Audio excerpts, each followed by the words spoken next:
स्वागत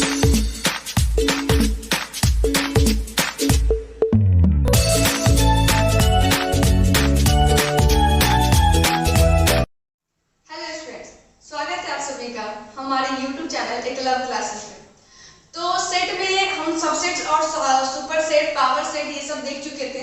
आज हम देखेंगे बहुत छोटा सा लेकिन इम्पोर्टेंट टॉपिक है, ये है इंटरवल सिस्टम।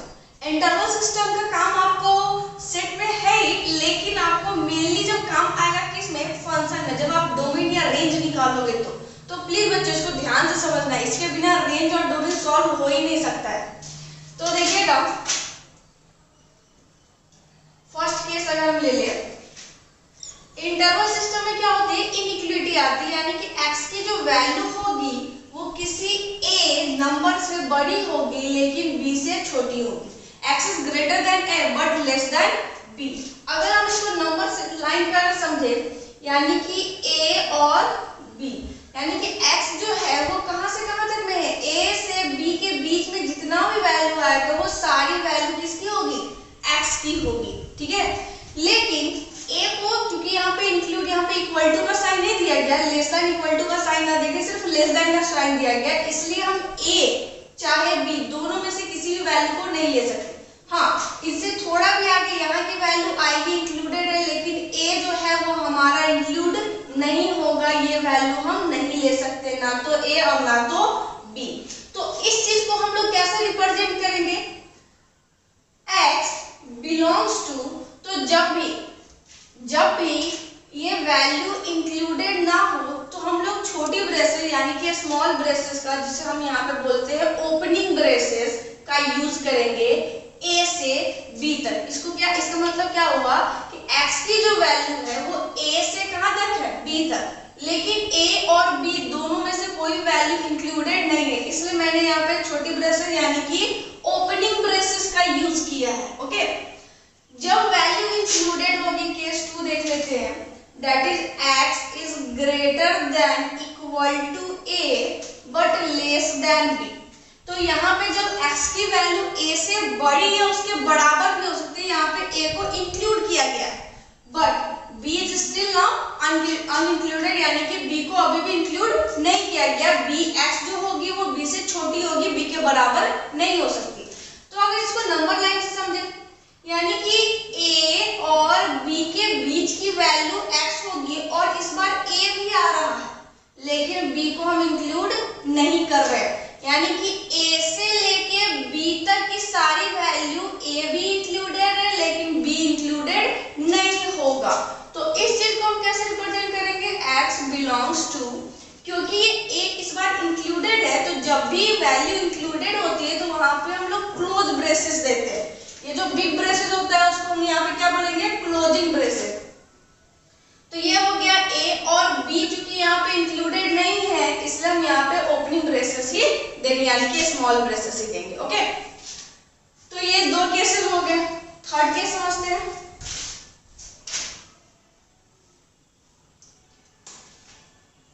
थर्ड केस हमारा हो जाएगा when x is greater than a but less than equal to b। इस बार क्या है, b इंक्लूडेड है, अगर इसको भी नंबर लाइन से समझे, यानी कि a और b के बीच की वैल्यू, लेकिन इस बार क्या है, b इंक्लूडेड है बट a जो है वो एक्सक्लूडेड है, a इंक्लूडेड नहीं है। तो यानी कि हमारा फिर अगर हम इसको x को रिप्रेजेंट करते हैं, यानी कि x की वैल्यू कहां से कहां तक, a से लेके b तक, लेकिन इस बार b इंक्लूडेड है इसलिए यहाँ पे बिग ब्रेसेस का हम लोग यूज करेंगे। समझ में आई बात, a इंक्लूडेड नहीं है इसलिए a पे हम क्या करेंगे, ओपनिंग ब्रेसेस का ही यूज करेंगे। चौथा केस अगर हम देखें, तो जब x की value greater than equal to a and less than equal to b, इस बार a और b दोनों को इंक्लूड किया गया है, ठीक है। तो नंबर लाइन से समझे तो a भी हो सकती है वैल्यू में, b भी हो सकता है वैल्यू में, और इसके बीच के जितने भी वैल्यू हो सकते हैं वो सारे के सारे x की वैल्यू हो सकते हैं। तो इसमें क्या हो जाएगा, x belongs to a to b, और दोनों पे ही बिग ब्रेसेस यानी कि क्लोजिंग ब्रेसेस का यूज करेंगे, ठीक है। चलिए इसको एग्जांपल से एक बार देख लेते हैं। चलिए केस 3 और केस 4 के यहीं पे एग्जांपल ले लिया, यानी x है जो कि ग्रेटर देन 3 है but less than equal to 5, तो हम क्या रिप्रेजेंट करेंगे, x बिलोंग्स टू 3 to 5, लेकिन 3 पे इंक्लूड नहीं किया गया इसलिए यहाँ पे मैंने स्मॉल ब्रेसेस दिया है, और 5 पे इंक्लूड किया गया इसलिए हम यहाँ पे क्या करेंगे, बिग ब्रेसेस का यूज करेंगे।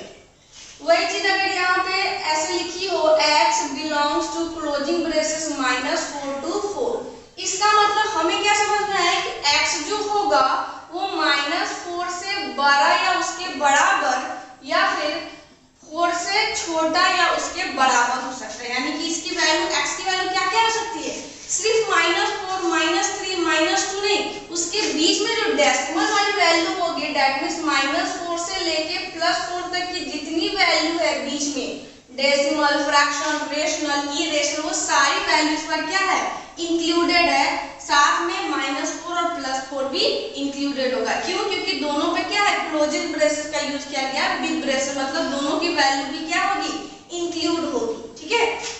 और देखिए ये जो ऑर्डर पेयर है, ऐसा नहीं कि आप 4 को इधर लिख लोगे और -4 को इधर, ठीक है, हमेशा जो छोटा नंबर होगा स्मॉल वैल्यू को हम लोग लेफ्ट यानी कि राइट हैंड साइड में लिखेंगे, और सॉरी लेफ्ट हैंड साइड में लिखेंगे, और बिग वैल्यू जो होगी, बड़ी वैल्यू जो होगी, उसको हम लोग राइट हैंड साइड में लिखेंगे, ओके। तो ये चीजें जो है वो इस तरह से यानी कि ऑर्डर यानी कि एवरेज ही होना चाहिए। चलिए इसी तरीके से अगर हम समझे इसे, अब समझना सेट में क्या था, सेट जब रिप्रेजेंट करते थे तो लिखते थे 1 2 3, है ना, तो इसका मतलब समझा जाता, जब कर्ली ब्रेसेस देते थे तो समझा जाता था क्या कि अगर कोई नंबर लाइन है जिसपे 1 2 और 3, तो केवल 1 केवल 2 और केवल 3 इसकी वैल्यू है, ठीक है। सेट एक 1 और 2 के बीच में भी बहुत सारे नंबर है, इनफाइनाइट नंबर है, लेकिन वो इसकी वैल्यू नहीं है, वो इसके एलिमेंट नहीं है। तो कर्ली ब्रेसेस जब भी यूज आए तो उसके अंदर कर्ली ब्रेसेस के अंदर जो भी कॉमा से सेपरेट करके एलिमेंट लिखे गए वही पर्टिकुलर एलिमेंट की हमारी वैल्यू हो सकते हैं। लेकिन जब भी मान लो कोई सेट बी दिया हुआ है x such as x is greater than 2 but less than equal to 3, तो इसका मतलब क्या समझना है कि B जो सेट है उसमें हमारा जो एलिमेंट होगा वो x बिलोंग्स कहां से कहां तक करेगा, 2 से लेके 3 तक, तो इसकी x की जो वैल्यू होगी वो हो सकता है 2.01 हो या 2.99 हो या 3 हो, इसके बीच में 2 और 3 के बीच में हजारों इनफाइनाइट वैल्यू होती है, ठीक है। तो सारी की सारी वैल्यू हमारी x की हो सकती है। कब? जब ये ओपनिंग ब्रेसेस या क्लोजिंग ब्रेसेस का यूज किया जाएगा तब।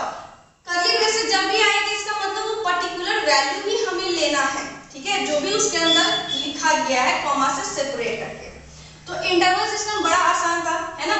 तो आई होप ये चीज आपको समझ में आ गई होगी अच्छे से, बहुत छोटा सा टॉपिक था, ठीक है। तो अगर